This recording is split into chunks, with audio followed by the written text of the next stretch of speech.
நீ அவர்கிட்ட அவர் சொல்கிறாள், ஏசு சொல்கிறாள், ஒருத்தன் ஒரு ஏழை விதவி போய் ஜெபம் பண்ணுறான். ஜெபத்தில் நீ பதில் வேணுமா? பதில் தர தேவன் தான். ஏழை விதவி, அவன் நியாயாதிபதி, அவன் தேவனுக்கும் தேவனுக்கும் பயப்பட மாட்டான், மனுஷனுக்கும் பயப்பட மாட்டான். அப்படிப்பட்ட நியாயாதிபதி கிட்ட போயிட்டு நீ என்ன பண்ணு, நியாயம் கேட்குறான். நியாயம் கேட்குற நியாயாதிபதி அவன் பேரை பார்த்தா நியாயாதிபதி, ஆனால் நியாயம் செய்கிற ஆள் கிடையாது. அப்படிப்பட்ட ஆளுகிட்ட அவன் நியாயத்தை வாங்கிக்கிறது சொல்கிறார். நீ சோர்ந்து போகாமல் ஜெபம் பண்ணனா இப்படிப்பட்ட ஒரு மனநிலைமையோட வரணுன்றார். அது என்ன மனநிலைமைன்னா, விடாப்புடியா அவர்கிட்ட நின்னா கண்டிப்பா சொல்றேன் பதில பெற்றுக்கொள்வேன்றார் இயேசு. நீ விடாப்புடியா, எனக்கு இது வேணும் ஆண்டவரே, நான் இப்படி ஆகணும் ஆண்டவரே, எனக்கு இது கண்டிப்பா வேணும் அப்படின்னு சொல்லி விடாப்புடியா சோர்ந்தே போகாம நீ கேட்டினா பதில் தருகிற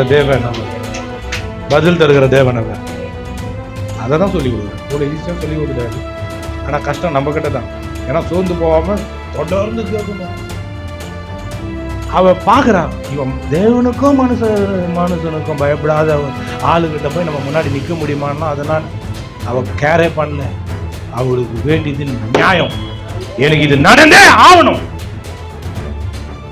அந்த மாதிரி கொஞ்சம் பெசலாம் என்ன பண்ணுங்க, ஜெபத்தை கொஞ்சம் ஃபில்டர் பண்ணி எனக்கு இது வேணும்னு சொல்லி உங்களுக்கு எது ரொம்ப ப்ரையாரிட்டி, எது முதலிடத்துல எதோ நீங்கள் முதல்ல வைக்கணும், எனக்கு இது ஆகணும் அப்படின்னு நான் கொஞ்சம் அதெல்லாம் நான் பார்த்துன்னு வரேன்.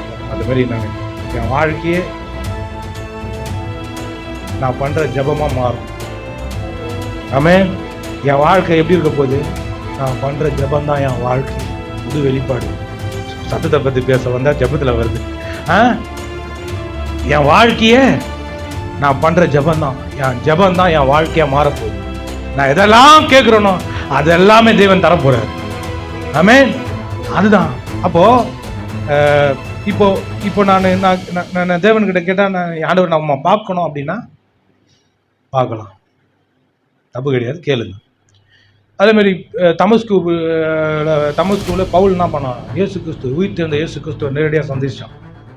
அவன் பார்த்தவன் பயங்கரமான பிரகாசமான ஒளி இயேசு கிறிஸ்து அவனை வெளிப்பட்டார். அந்த ஒளியில மத்தியில் அவரே ஒளியாக வராரு. பார்க்குறான், கண்ணு குருடாச்சு.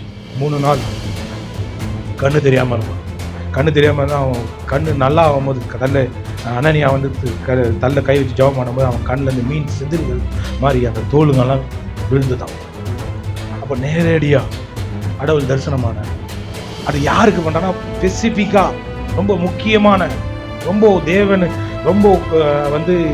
தேவனுடைய காரியங்களை இந்த உலகத்தில் பெரிய மாற்றங்களை உண்டு பண்ணுற ஆட்களுக்கு தேவன் நேரடியாக வெளிப்படுறார். அது 1 கோடி